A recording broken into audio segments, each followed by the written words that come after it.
உறவுகளுக்கு வணக்கம் மற்றும் ஒரு காணொளி ஊடாக இணைந்திருக்கிறோம். இந்த காணொளியில் என்ன பார்க்க இருக்கிறோம் என்றால், இஸ்ரேல் உலகத்திலிருந்து தனிமைப்படுத்தப்பட்டிருக்கிறது அறிக்கை வெளியிட்டுள்ள ஹமாஸ். இஸ்ரேல் காசா போரை முடிவுக்கு கொண்டு வருவது குறித்து நம்பிக்கை வெளியிட்ட ட்ரம்ப். காசா ஆளுநராக பிரித்தானியாவின் முன்னாள் பிரதமர் ஈரான் முழு செறிவூட்டப்பட்ட யுரேனியத்தையும் ஒப்படைக்க வேண்டும் அமெரிக்க கோரிக்கையை நிராகரித்த பெசஸ்கியான். அமெரிக்காவிடம் டொமஹாக் ஏவுகணைகளுக்கான கோரிக்கையை முன்வைத்த ஜெலன்ஸ்கி போன்றதான அண்மைய செய்திகள் குறித்து விரிவாக பார்க்கலாம். இஸ்ரேலிய பிரதமர் பெஞ்சமின் நெதன்யாகு காசாவில் போர் நிறுத்தம் மற்றும் கைதிகள் விடுதலை செயல்முறையை வேண்டுமென்றே சீர்குலைப்பதாக ஹமாஸ் அமைப்பு ஒரு அறிக்கையை வெளியிட்டிருக்கிறது.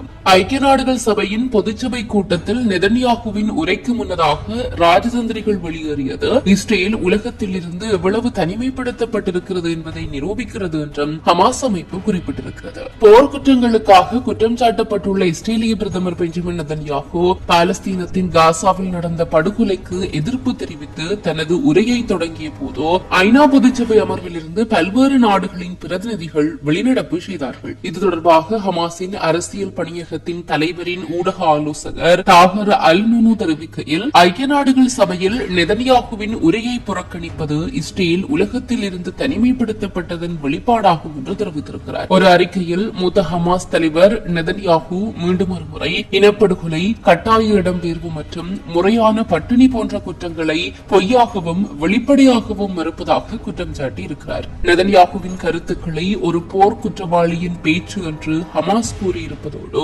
அவரது நிலைப்பாடுதான் போர் நிறுத்த பேச்சுவார்த்தைக்கு முக்கிய தடையாக இருந்தது என்றும் கூறியிருக்கிறது. உலக அரங்கில் அமைதியை நிலைநாட்டுவது பற்றி பேசினாலும் நெதன்யாகு ஒவ்வொரு நாளும் காசாவில் இனப்படுகொலையை நடத்தி வருவதாகவும் ஹமாஸ் அமைப்பு தெரிவித்திருக்கிறது.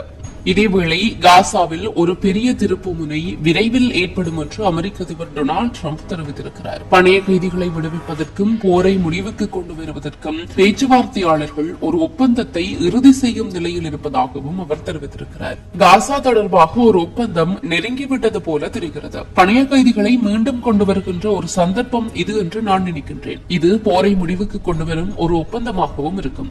இது அமைதியை நிலைநாட்டும் என்றும் டிரம்ப் தெரிவித்திருக்கிறார். காசாவில் நடந்து வருகின்ற கடுமையான போரின் காரணமாக இஸ்ரேல் உலகளாவிய தனிமைப்படுத்தலை எதிர்கொண்டிருக்கின்ற நேரத்தில் டிரம்பின் இந்த கருத்துக்கள் வந்திருக்கின்றன. இருப்பினும் ஹமாஸ் தோற்கடிக்கப்படும் வரை போர் நிறுத்தப்படாது என்பதை இஸ்ரேலிய அதிகாரிகள் இன்னும் தெளிவுபடுத்தி வருகின்றமை குறிப்பிடத்தக்கது. இஸ்ரேலிய பிரதமர் பெஞ்சமின் நெதன்யாகு ஐக்கிய நாடுகள் சபையில் உரையாற்றிய அதே நாளில் டொனால்டு டிரம்பின் கருத்துக்கள் வந்திருக்கின்றன. வெள்ளிக்கிழமை நெதன்யாகு தன்னுடைய உரையை தொடங்கியவுடன் பல நாடுகளின் பிரதிநிதிகள் அந்த உரையை புறக்கணித்து மண்டபத்தில் இருந்து வெளிநடப்பு செய்தார்கள். கிட்டத்தட்ட காலியாக இருந்த மண்டபத்தில் நெதன்யாகு தன்னுடைய உரையை நிகழ்த்தியிருக்கிறார். இதன்போது நெதன்யாகு நேரடியாக காசா மக்களை நோக்கி உரையாற்றி பணைய கைதிகளை விடுவிக்குமாறு ஹமாஸுக்கு எச்சரிக்கையும் விடுத்திருக்கிறார். நெதன்யாகு, நம் மக்களை வரவிடுங்கள், இது நடக்கவில்லை என்றால் நாங்கள் ஹமாஸை கண்டுபிடித்துக் கொள்வோம் என்றும் தெரிவித்திருக்கிறார். ஹவுதிகள், ஹிஸ்புல்லாக்கள் மற்றும் ஹமாஸ் உள்ளிட்ட பயங்கரவாத அச்சை ஈரான் வழிநடத்துவதாக நெதன்யாகு குற்றம் சாட்டியிருக்கிறார். இஸ்ரேல் இந்த குழுக்களின் தலைவர்களை வெற்றிகரமாக குறிவைத்து காசாவில் பணைய கைதிகளை நேரடியாக அணுகியுள்ளது என்றும் தன்னுடைய ஐநா உரையின் போது நெதன்யாகு தெரிவித்திருக்கிறார். ஐநா பொதுச்சபையின் போது பாலஸ்தீனத்தை ஒரு நாடாக அங்கீகரிப்பதாக அறிவித்த நாடுகளை நெதன்யாகு விமர்சித்திருக்கிறார். பிரான்ஸ், பிரிட்டன் மற்றும் பிற நாடுகள் இஸ்ரேலை ஆதரிப்பதற்கு பதிலாக தீமையை ஆதரிக்கின்றன என்றும் நெதன்யாகு குற்றம் சாட்டியிருக்கின்றமை குறிப்பிடத்தக்கது.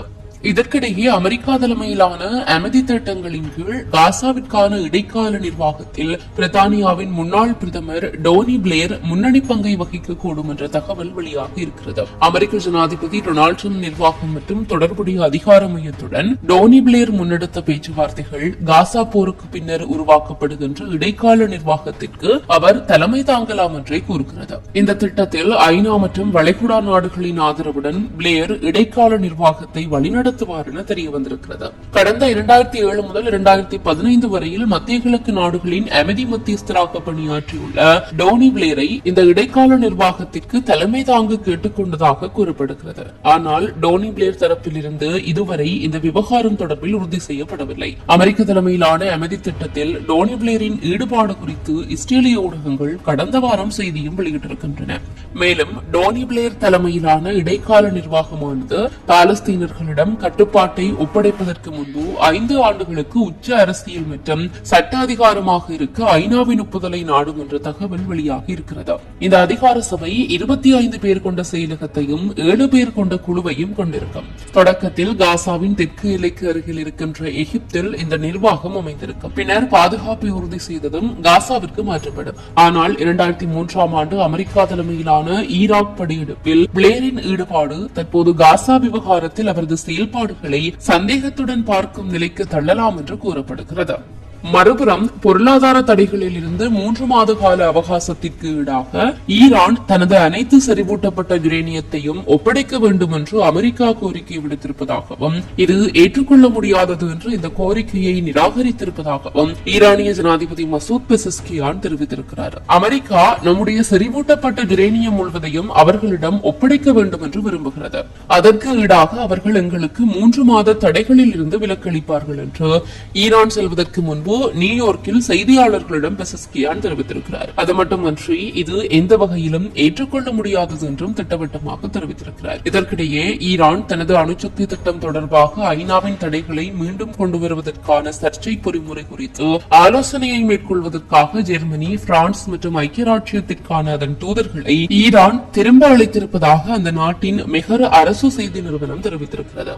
ஈரான் மீதான சர்வதேச தடைகளை மீண்டும் அமல்படுத்துவதை தாமதப்படுத்த ரஷ்யா மற்றும் சீனா நேற்று விடுத்த அழுத்தம் 15 உறுப்பினர்களை கொண்ட ஐநா பாதுகாப்பு கவுன்சிலில் தோல்வியடைந்ததை அடுத்து இந்த நடவடிக்கை எடுக்கப்பட்டிருக்கிறது. 4 நாடுகள் மட்டுமே தங்கள் வரைவு தீர்மானங்களை ஆதரித்ததால் தடைகள் மீண்டும் விதிப்பதற்கான வாய்ப்புகள் உருவாகி இருக்கின்றமை குறிப்பிடத்தக்கது. இறுதியாக அமெரிக்க அதிபர் டொனால்டு டிரம்ப் உக்ரைனின் முக்கிய ஆதரவாளராக உருவெடுத்திருக்கிறார். ரஷ்யாவுடனான தற்போதைய போரில் அரசியல் ஆதரவு மற்றும் மூலோபாய ஈடுபாடு இரண்டையும் வழங்குகிறார். வெள்ளிக்கிழமை அக்சியோஸ் அறிக்கையின்படி உக்ரைன் அதிபர் வோலோடிமிர் ஜெலன்ஸ்கி விளாடிமிர் புடினை சமாதான பேச்சுவார்த்தைக்கு கட்டாயப்படுத்துவதற்காக அமெரிக்க அதிபர் டொனால்டு டிரம்பிடம் இருந்து டொமஹாக் ஏவுகணைகளுக்கான கோரிக்கையை முன்வைத்திருப்பதாக தெரிய வந்திருக்கிறது. ஐக்கிய நாடுகள் சபையின் பொதுச்சபையின் போது அமெரிக்க அதிபர் டொனால்டு டிரம்ப் மற்றும் உக்ரைன் அதிபர் வோலோடிமிர் ஜெலன்ஸ்கி இடையே நடந்த சந்திப்பின் போது உக்ரைன் இந்த கோரிக்கையை விடுத்திருக்கிறது என்று உக்ரைனிய அதிகாரி ஒருவர் தெரிவித்திருக்கிறார். புதன்கிழமை பதிவு செய்யப்பட்ட அக்சியோஸுடனான தனி நேர்காணலில் ஜெலன்ஸ்கி நீண்ட தூர ஆயுதங்களை கோரியதை உறுதிப்படுத்தி இருக்கிறார். டொமஹாக் ஏவுகணைகள் நவீன போரில் மிகவும் சக்தி வாய்ந்த ஆயுதங்களில் ஒன்றாக கருதப்படுகின்றன. ஒவ்வொரு ஏவுகணையின் இடையும் கிட்டத்தட்ட 450 கிலோகிராம் எடையுள்ளதாக இருக்கும். மேலும் வானிலை அல்லது புவியியல் போன்ற எந்த சூழ்நிலைகளிலும் அவற்றை பயன்படுத்த முடியும். மேற்கத்திய நாடுகள் உக்ரைனுக்கு சில உயர் தொழில்நுட்ப ஆயுதங்களை வழங்கியிருந்தாலும் டொமஹாக் ஏவுகணைகள் மிகவும் சக்தி வாய்ந்ததாக இருக்கும். ஜெலன்ஸ்கியின் படைகள் இந்த ஏவுகணைகளை பெறுமாக இருந்தால் ஆயுதங்கள் ரஷ்யாவிற்கு எதிரான போர்க்கள சமநிலையை சாய்க்கக்கூடும். இதுவரை ரஷ்யா உக்ரைனின் எரிசக்தி உள்கட்டமைப்புக்கு எதிராக நீண்ட தூர தாக்குதல்களை நடத்தியிருக்கிறது. உக்ரைனிடம் பதிலடி கொடுக்க சில ஆயுதங்கள் இருந்தாலும் அவை டொமஹாக் ஏவுகணையை விட குறைவான அதிநவீனமானவை. அத்தகைய ஆயுதங்களை உக்ரைனுக்கு வழங்குவது உக்ரைனை அதே தூரத்தில் திருப்பி தாக்க அனுமதிக்கும். மேலும் முழு மோதலின் போக்கையுமே மாற்றக்கூடும். மிக முக்கியமான விஷயம் என்னவென்றால் அமெரிக்க ஆயுதங்களை வழங்குவதற்கான செலவை பகிர்ந்து கொள்ள ஐரோப்பிய அரசாங்கங்களுடன் ட்ரம்ப் நிர்வாகம் ஒரு ஒப்பந்தத்தை எட்டியிருக்கிறது. அதாவது இது அமெரிக்காவின் முடிவு மட்டுமல்ல, நேட்டோவின் கூட்டு ஆதரவு இந்த கோரிக்கையை அங்கீகரிப்பதில் குறிப்பிடத்தக்க பங்கை வகிக்கும். உக்ரைன் டொமஹாக் ஏவுகணைகளை பெற்றால் மாஸ்கோ, கிரெம்ளின் மற்றும் அதன் முதன்மை ராணுவ தளங்கள் நேரடி ஆபத்தை எதிர்கொள்வதாக ரஷ்யா உணர்வது இதுவே முதன்முறை. ரஷ்யா மீது செலுத்தப்படுகின்ற அழுத்தம் புடினை பேச்சுவார்த்தை நடத்த செய்ய உதவும். இருப்பினும் இந்த நடவடிக்கை அணுசக்தி மோதலின் அபாயத்தையும் அதிகரிக்கும். உக்ரைனுக்கு இந்த வரம்பு கொண்ட ஆயுதங்கள் வழங்கப்பட்டால் அணுசக்தி விருப்பங்களை பயன்படுத்துவதாக அச்சுறுத்துவதற்கு ரஷ்யா முன்வரும் என்றும் கூறப்படுகிறது. இத்துடன் இந்த காணொலி நிறைவு பெறுகிறது. இந்த காணொலி பற்றிய உங்களுடைய கருத்துக்களை கீழே இருக்கிற கமெண்ட்ஸ் பக்கத்தில் பதிவிட்டு செல்லுங்க.